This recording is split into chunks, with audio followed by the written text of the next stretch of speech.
The Locked On Podcast Network presents the NBA Big 3 in 30. The 3 biggest stories in the NBA from our local experts at the Locked On Podcast Network. We bring you the real story, why it matters, what's next, who wins the big game, and more, all in 30 minutes. The NBA Big 3 in 30 starts now with the biggest story in the NBA. What a night in Dallas. What a night for Luka Doncic. What a night for the Lakers. You are Locked On Lakers, your daily Los Angeles Lakers podcast. Luka came out red hot, finishes with 45, 8, and 6 to go along with 4 steals. Not bad for a guy who can't play any defense. So this was a big game for the Lakers on a ton of levels, a huge game for Luka on a ton of levels. Everything about this went, I think, about as well as you'd want as a Laker fan.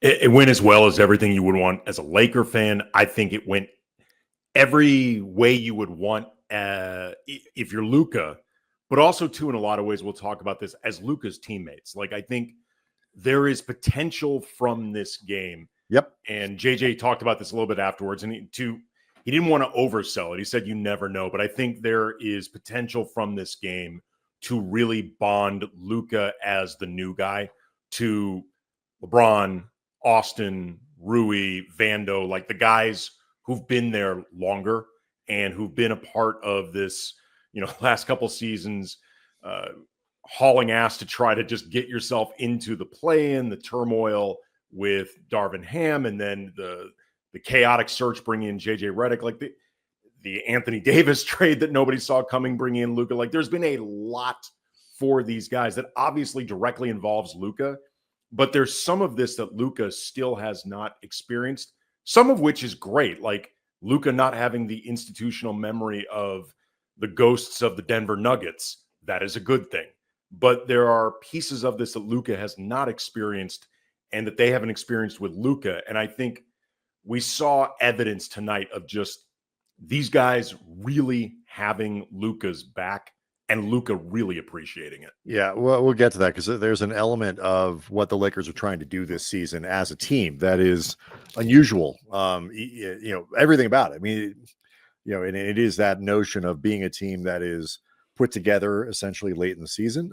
That is not something that usually works, but the flip side of that is, maybe talk about it in the next segment, is usually the way you're being reworked isn't by adding a top 5 player in the NBA. So Luka showed the full range of the skills. He showed the passing, the step back. What did he have in the first quarter? Was it? He had 31 in the first half. Let me pull up his first quarter. I thought it was 14 in the first quarter, but either way, it goes to the half. 14. He went to the half, like you said, at 31, and it just the night started with that introduction and this video. And I saw what you tweeted out, and I texted you actually something very similar. We both had the same reaction to this incredible video. It was really well done. The ovation from the crowd was, well deserved, but just so unusual in this situation. And we're both kind of watching this video going, man, that's a great video. Why'd you trade him? Like, the way I phrased it on Twitter was Luka's face while watching this very well done Mavericks tribute video looks like an equal combination of sincere emotion and then why the F did you trade me? And yeah. Luka was crying during this. I mean, you mentioned like his full range of skills as a player being on display in this game, but it was also in a lot of ways the full range of Luka Doncic, the person. Yep. And Luka is somebody that, at least publicly, in the setup that you often have with NBA media and media in general, like, he's not unfriendly in terms of everything I've ever heard about it, our limited experience, but he's not bubbly with this stuff. He does not enjoy it. He doesn't make a big show of pretending that he enjoys it. And there's a lot that he keeps to himself. This was a night where he could not even attempt to keep those pieces of himself private. He told Lisa Salters and talked about after the game and talked about it with post-game media. His immediate reaction after that tribute video was, I don't think I can play in this game. Like, he was just overwhelmed. And JJ Redick, I think, was not overstating it when he said what Luka ultimately did tonight was superhuman.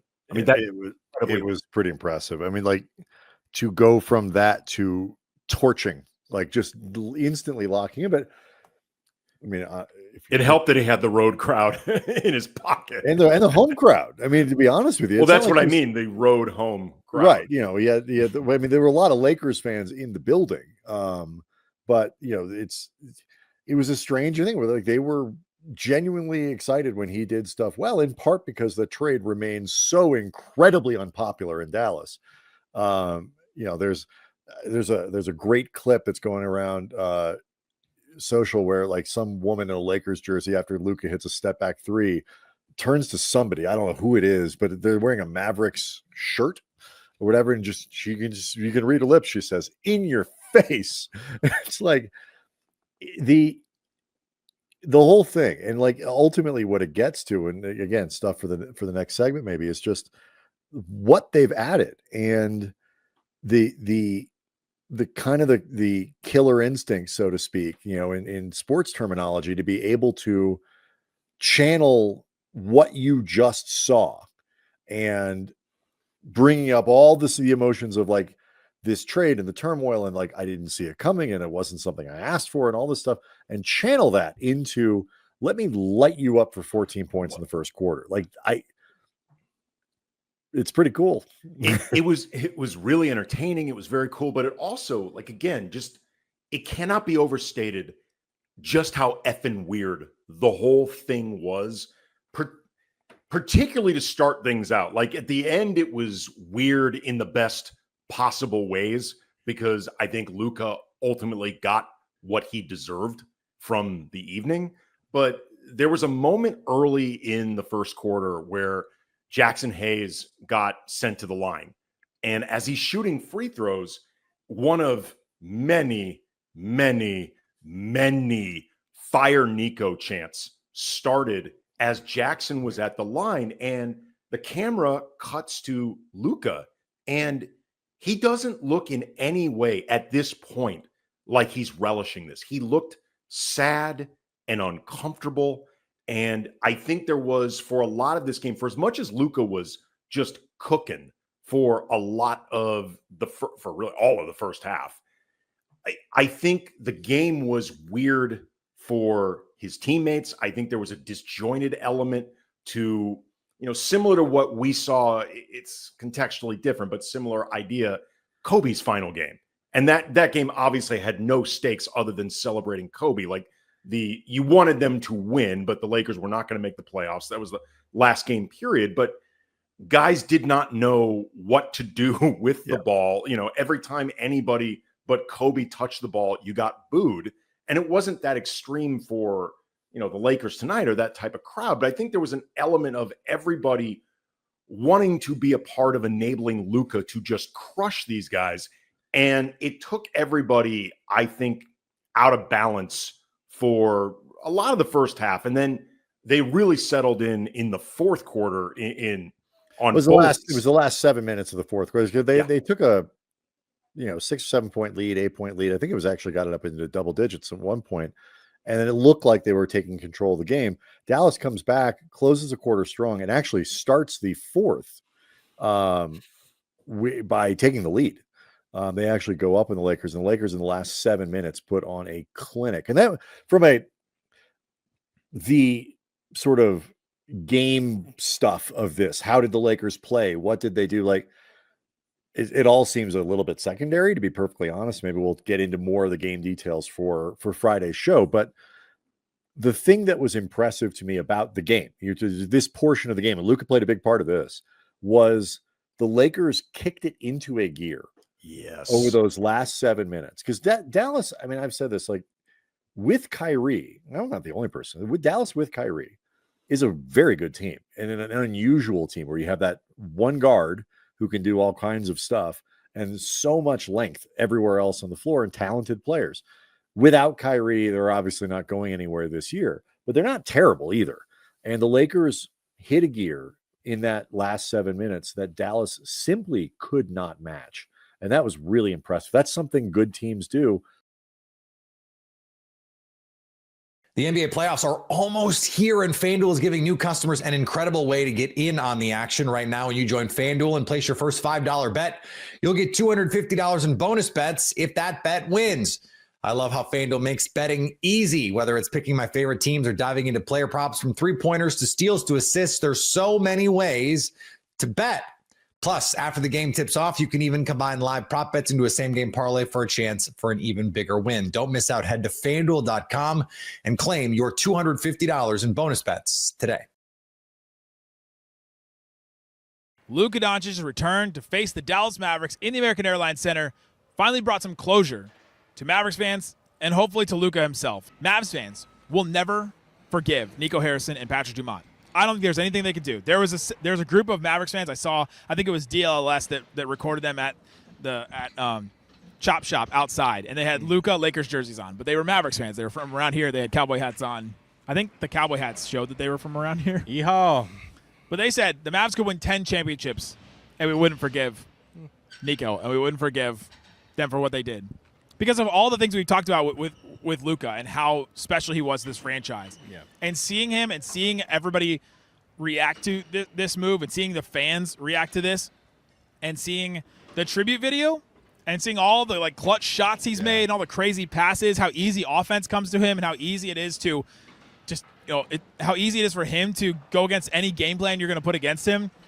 And then just feeling the love from Mavericks fans made me really realize that they're never going to forgive Nico, ever. Yeah, no, I mean, as long as Nico's here, I think that's that was another conversation I had multiple times tonight of what would it take to get the full fan base back. And I am in a belief that, hey, you win a title. It's hard to see the forest right now for the trees in front of you, but there are moments and memories that happen in a playoff run. Yeah. We know this, that win your heart over with role players and stars and stuff. Luka was asked post-game tonight of, hey, what was your favorite moment from the tribute video? He says the postseason run last year and the Minnesota game, the step back. Oh, of course. And he said we were underdogs in those series and stuff. So, I think there's a portion of there that there would be a lot of fans at a parade. Will it ever be fully Our Mavs closed? In a way, right? Closed, or will people be really happy that Nico's here again? I don't see that. Or that he wins. If he's a GM and they win a title, I think people will be conflicted. Definitely conflicted. I think definitely conflicted. But will it reach that point? I think at some point, in order for the fan base to fully come back, there's a lot of things that have to happen in these trickle down effects. And the thing is, we just don't know when that will happen. A title, if Nico's the GM, would be like a blood diamond, wouldn't it? Be tough, yeah. Yeah, it would be tough. It'd be. I mean, talking about conflicted is if KD comes here, and it's KD, AD, and Kyrie win a title. It's we're all excited for Kyrie, but it feels like a mercenary title, in a way. But I want to go back to when we first, came in. Even we're talking about the fans too. I've never seen more different iterations of Nico shirts here. Oh yeah, even walking in, I saw there was a QR code there was just a QR code by itself on a pole. Took a picture of it and it said "A2 Nico" on the shirt, and somebody was selling it. I shot out a tweet about this, but I saw a couple of shirts with the Luka smiling at Booker meme. Yes, and Booker was replaced by Nico and that. Just a lot of Luka stuff, but also a lot of stuff about Nico on shirts. And that was another thing. I'm like, how do you see this whole arena and be like, yes, it was worth it? There was a guy outside that bought 1,000 clown noses. I seen and that, was giving them all out to people outside the arena.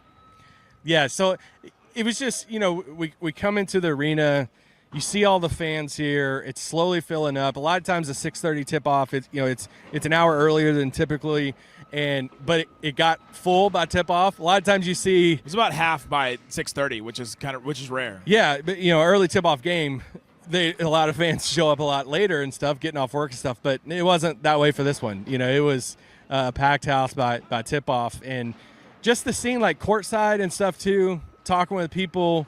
It wasn't fully NBA Finals level, but it was like playoff. Like there wasn't an extra like media section open in the 300s for Finals media, but it was the most media I've seen at a game since Tony Romo.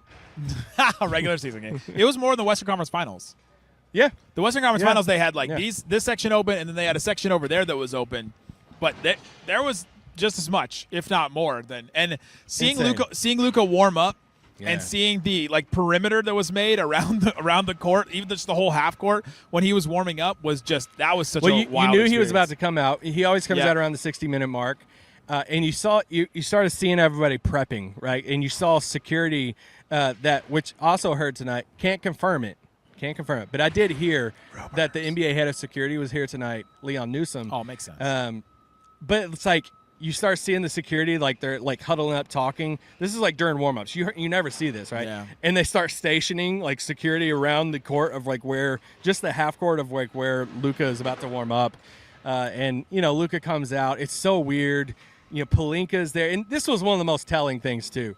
Yeah. In our home arena, I mean, the Lakers brass was just strutting around, right? Like, it's like you just got the brand new car and you're like, I got to drive the car everywhere and hum the engine everywhere you go. Yeah, I am taking the car. It's like, hey, wait, why do you have to go to Walmart? I don't. I just want to go take the car out. And it's just like they were strutting around like they had the fancy new car. Yeah. Pelinka was rocking around everywhere talking. Kurt Rambis was here. Yeah. And so it's like you look over on the side and you see Bill Duffy, his agent, LB, his manager. You see, Rob Pelinka, and you see his crew, part of his team and stuff, his training team, all in Lakers gear, which is weird because we've seen him in Mavs gear for a while. And it's just like Luka comes out and he's wearing that stupid Lakers logo across his chest. It's like, my God. And it's like at the same time, we were talking, Dorian is warming up. We both love Dorian so much. The best. And, we don't know a ton of NBA players personally, and Dorian isn't going to be calling me tonight, but it was a cool moment of Dorian's warming up, comes over, daps me up. And just references something about our time in the past, interviewing him and stuff, and how it's different now. Well, and what he said, you look at us now. Who would have thought? He did the Paul Rudd meme. That's what he said to me. Who would have thought? And who would have thought he's he'd be back here? He looks at, we dap up. Dorian looks at me and said, "Who would have thought after those interviews I'd be on the other side?" You just wanted to tell that story where Dorian dapped you up. I did. I wish I had a picture of it. There's not. I mean, come on. There's not a lot of NBA players. It does highlight how bizarre and crazy this night was. That even Dorian was part of it, and Dorian and Luka should have been Mavs for life. It's tough. Yeah, and so seeing them warm up together was tough. Seeing him, Luka shoots the half court shot, nothing but net.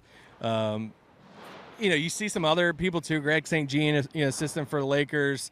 You just see different people that's connected for Dallas and the Lakers, and it's like, God, this is weird. It is just weird. And it's weird in sports when a trade can happen or people can move jobs and all that. And eventually you start rooting for laundry, right? Because the ownership is all gone. The front office is all gone. From when a lot of you were children and were watching the Mavericks, that's all gone. All the players are gone except for Dwight Powell, who has remained, and he is he who remains. I'm looking at my notes. My God. Did you slightly talk about the Babe Ruth quote? No. I'm going to just sit real quick because I don't think I can stand while you talk about this. If there's ever a quote that needs to be on the soundboard, it's Jason Kidd. Jason Kidd's quote about comparing Luka to the Babe Ruth trade. And he was like, well, he's getting compared to Babe Ruth in that trade. That's kind of cool. That's kind of cool. He said that's kind of cool. Compared the Luka trade to the Babe, you know what happened in the Babe Ruth trade? The Red Sox traded Babe Ruth to the Yankees, and the Red Sox didn't win a title for 100 years. I couldn't believe that quote was said. It's kind of cool. Gosh. I think it was one of the only times I laughed tonight. I watched most of that game. No, And just there was a LeBron moment where LeBron tried to throw it backwards. He flicked that shot behind his head because it was late in the shot clock and it was a wild like circus possession. Yeah. And LeBron made you laugh. I told Nick, I was like, I think it's the only time he's made me laugh. The three rims made you laugh, definitely. Well, yeah. I mean, there's a lot of stupidity stuff that he does that it's just like his flat out lying, and he's a big reader. What else do we see around here? It was Gosh, let me check my notes real quick. There was yeah, it was just a very unique fan experience. I saw some signs. I saw one sign that said, Nico, you gave me my 13th reason, which is that's tough. I saw another one that said, Maxey is the reason why I'm a Mavs fan. Maxey wasn't here. Maxey didn't get a tribute because he wasn't here. Miss Maxey. Got a tweet tonight from someone saying that they were in the bathroom crying and they couldn't after the tribute video stuff, and that they weren't ready to come out of the bathroom. Like, this was the scene tonight in the arena. Right. Like, genuine feelings all around. And if you're still a person that's like, why are you guys still talking about this? Think about everything that just happened tonight, right? Like, we're gonna be talking about this. Oh, Dirk was here tonight. Dirk was sitting in the Adelson suite, and I just want to know what he's thinking through this whole thing. Here, I mean, Tim McMahon said it pretty good. He's like, Dirk hasn't attended a Mavs game since the trade. Yes. Outside of the Lakers game, so where Luka made his debut in LA, and he was here. You've probably seen the clip by now. He's with Taylor Rooks in the taking a selfie in the suite. They're new coworkers for Amazon. So promoting some stuff with that. But wait till Dirk has to like be on the desk for a Lakers game or a Mavericks game. I was fully expecting a 2011 montage video tonight. We didn't get any misdirects. They didn't try and pull any fast ones. What Luka could have left? What if Luka left the arena in a Montana State jersey, holding a beer? I did hear that Nico, when he was walking around, somebody held up a jersey to him, and I think it was a Luka jersey.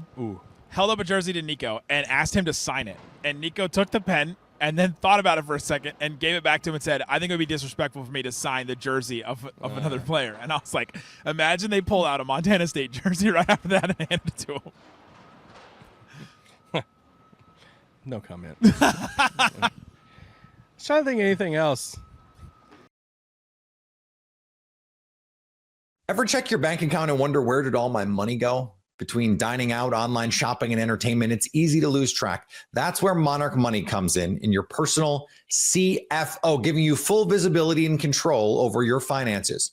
Monarch Money isn't just a budgeting app, it's a complete financial command center. You can track all of your accounts, investments, and spending in one place, so you stop just managing your money and start building wealth. Instead of juggling multiple apps, you can use Monarch to check your finances, track spending, and even plan long-term goals. Managing money with your partner is smoother than ever.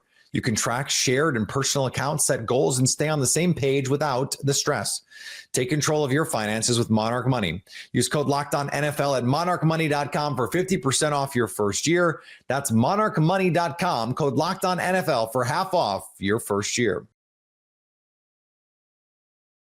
The Chicago Bulls get the win. You are Locked On Bulls, your daily Chicago Bulls podcast. The Chicago Bulls' decision to rest players yesterday pays off.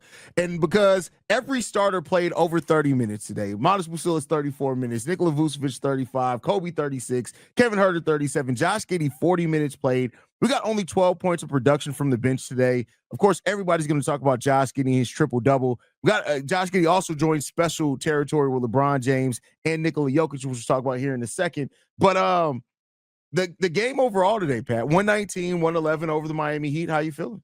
Listen, you better win after what we saw yesterday, but it was a good game. I thought that there was I will say this. I shouldn't say it was a good game.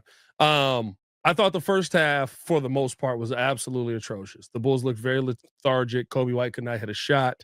It seemed like nothing was really falling for the team early on. And they still kept the game close because of their defense, which was very stellar in that game. But the last 4 minutes, I would say, of that first half, all of a sudden, Josh Giddey started just going like, hey, let me show you something. I said 30 million, which may be up to 40 million. I don't know where we at right now. He can make up to 51 million. That was what we were saying pre-show, but I don't know if he's going to get that. But he's working his way up the ladder here. His production all of a sudden at the end of that first half, I thought he just took off, and the Bulls followed suit. I thought defensively the Bulls really stepped up. It really sparked a fourth quarter where I thought a third quarter where I thought defensively the Bulls really kind of kept that run going. I thought for the most part, seeing how Kevin Huerter got himself going in that run as well was very big for this team. And the Bulls all of a sudden kind of had some life and were able to pull away. Miami never was able to get comfortable in this game, and you could see it the entire time. Outside of a hot first quarter, after that, Miami never really got comfortable again shooting the basketball, and the Bulls' defense was in their face just about the entire night. I thought Modest Buzelis did a really, really good job of playing the passing lanes, just getting his hands up, just being a part of the defensive structure that the Bulls needed to have there. And listen, it all paid off in the end. I didn't need the bench as much. I guess if this was the game plan of basically we are going to run you all until you die in this game, so sit down, I can live with what we saw yesterday. And I mean, Billy Donovan has talked about that being an advantage for this team before, as far as it being a team that can wear teams down because they're well conditioned. And maybe that was the game plan, is like, all right, we're gonna rest everybody because we know tomorrow we're just gonna try to tire them out, and it's gonna be a war of attrition, because that's what the Bulls absolutely did today, man. They're gonna get fined. For what? There's no way you could say Josh Giddey had an injury that kept him out and then run him 40 minutes. No, I mean, well, even at did you see Billy Donovan, how he was trying to drill it home today in the pregame show? He was like, yeah, Josh Giddey's wrist is not 100%. And it's still kind of bad. That's literally what he said. He was like, the wrist injury is still kind of bad for Josh Giddey. And then Josh Giddey was like, I wouldn't be surprised if they said, hey, Josh Giddey, just wait. The first quarter, just don't play. Don't play. Because that run that you talked about at the end of the second quarter, they went on a 20-6 run at the 4-minute and 50-second mark all the way to the end. And they went at the start of that run, they were down 46-38. They were up 58-52 at the end of that first half. Josh Giddey had 10 points, 2 assists, 3 rebounds, and went 4 or 5 from the field over that stretch. Literally, there was a part where Giddey comes out of the game in the third quarter and he sits down, and like literally 2 seconds later, Billy's like, oh, I guess I'm back up at the scores table. Here we go again. No, man, listen, this was a good game. This was a fun game. And you know what it was? It was a game where you saw the resiliency of the Chicago Bulls. Again, like I said, in the beginning of this game, they were not playing well. Miami was scoring the basketball kind of easily, but you were trying to get the defense rotations. Miami was just hot. And then the Bulls bounce back, fight back. Josh Giddey takes over, and you manage to hold on to the lead. Throughout the rest of the game, I don't think the Bulls ever gave the lead back in this game. But on top of that, seeing the game that Coby White had in that fourth quarter, where Coby was god-awful today, and the fact that he finished this game 5 for 14, I know many people are going to look at that stat line and say, wow, that was a really bad day. But it was a really, really great fourth quarter for Coby White in a game where, again, that word resiliency, you don't win this game if Coby White doesn't wake up in the fourth quarter, because nobody could score in the fourth quarter of this game early on. It was at one point where Coby White ended up getting to 10 points. Vooch had a 3, Huerter had a 3, and that was the offense. Yeah, Coby White scoring 12 of his 18 points in this game in the fourth quarter alone, where he goes 4-6 from the field in that and gets to the free throw line 4 times. But Coby White, I know you said he played god-awful, especially offensively, but there's still times where he was driving and creating for people, even when the shot wasn't falling. I think that's really good for Coby once he recognizes that. And he only took 6 shots in the first half. He didn't hit any of them. So luckily he didn't turn into chucking Coby, because that's when we start being like, all right, Coby, calm down. Well, I think what irritated me today about Coby's game is it was the first time in a while that we didn't see him do exactly what we've seen him do in just about every game where he's had a good, or where he hasn't been able to shoot the basketball well, right? Yeah. Coby White normally just goes, the 3 ball's off. All right, let me just get downhill. Now, and I want to give credit. That credits Miami's defense, I think, in a lot of this, because Miami was cutting him off. At first, the refs were just letting Miami beat the hell out of Coby White. Yeah. And basically the Bulls couldn't reach in and do anything. So I don't know what the heck that was all about, but I love the fact that in the fourth quarter, kind of when Coby got it going, it was that he was pissed off at the fact that Haywood Highsmith was just basically beating on him while he was off ball. He's like, I can't get a call right now. And then all of a sudden you saw Kobe kind of get himself going. Like, and they called Kobe for a flagrant early in the game. That was, though. He got the foot underneath. He didn't give him the land of space. Yeah, but I guess when I look at that, I think that's when it's an intent thing. But I don't think Kobe intended to have his foot underneath him. No, it's not. Literally, the rule isn't intent. The rule is literally if you don't give him the space, it's a flagrant foul no matter what. Because they kept trying to do it with intent before, remember? And then Giannis stuck his foot under Kyrie Irving's foot for like the 4th time, and they were like, all right, we can't tell intent or not. Like, you kind of a klutz when it come to this too. So they just made it straight up. But no, listen, I think the part I love about this game and the resiliency that the Bulls showed is this is what playoffs is going to be like. You're going to have games where Kobe White may not be on. Josh Giddey, you got to pick up the slack in that moment. Nikola Vucevic having a double-double today. Modest Buzelis just kind of picking his spots and when you're needed most, show up. That's how you win playoff series. That's how you win playoff games. And that's how you're going to have to win in the play-in. The Bulls are going to the playoffs, back. I told you. What day did I say? What date? I don't remember what the date was. It was a while ago. It was like 3 weeks ago I said that. Bro, it may have even been longer than that. Like, I don't remember. See if I remember what game it was, because we beat somebody. It was like when we were. I think, was it at the end of the first 3 game winning streak we had after the Zach LaVine trade? That feels a little too long ago. That feels like too long ago. That feels a little bit too long ago. But I know I stamped and dated it on the video. Who did we beat? We got thrashed by Cleveland. Maybe it was the Pacers game. Oh, we got thrashed by them too. Yeah, we did got thrashed by them. That was bad. But before we get out of this segment real quick, how'd you feel about Modest Buzelis' game today? Because I feel like Modest made an impact all over the court today, offensively and defensively. The Magic game. The Magic. That was March 6th. We are at April 9th. I told you, I thought it was over a month ago. It was over a month ago. We then got destroyed. We beat Miami after that. Anyway, I thought Modest played a good game. I thought Modest played the game that is for the 4th guy on the offensive side of the ball. Again, another knock to P. Will. Great game yesterday. Didn't play. He kind of did play bad today. Like, but the whole bench was bad. Everybody off the bench was bad. Yeah, but it was like every time P. Will tried to do anything, it just didn't work. He tried to throw a pass like to a wide open Kobe White, and somehow it got stolen in the middle of the floor. But anyway, Modest Buzelis in the 4th scorer's role put up 17 points, 4 rebounds. I thought that he literally just picked his spots, waited for his opportunity, continued to cut to the rim, tried to get in there and get some second chance opportunities. Thought he had a really good game defensively. I thought he played. They had to make a switch in the first quarter of the game because Modest was on Khalil Ware, and Khalil Ware was just dominating. And they were like, no, we need to put you on Bam Adebayo because at least you can kind of keep up with Bam. I thought that was a good switch in the first half. And once that switch was made, you kind of saw the Bulls defense start to lock in a little more.